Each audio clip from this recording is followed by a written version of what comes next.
po ito mga kapatid.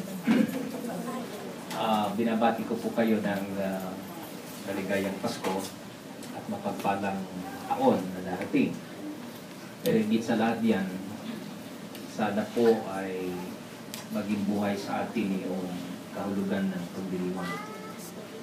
Hindi sapagkat meron tayong ipagdidiwang, kundi dahil meron po tayong higit na mas mahalaga na dapat na maunawaan at makamtan.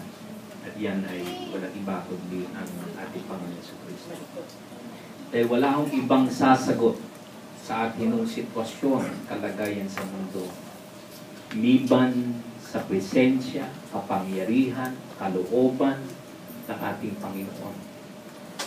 Kung sa ating mga sarili, limitado po. Kung sa ating mga kakayanan, kulang. Pero ito po ay napupuno na pagtatagumpayan dahil meron tayong Panginoong Jesus na ipinagkaloob sa atin. Yun sana ang sentro ng pagdiriwang ngayon.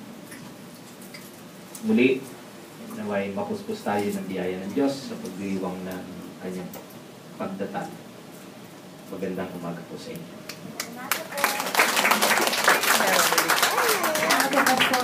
Sabi nga, Jesus is the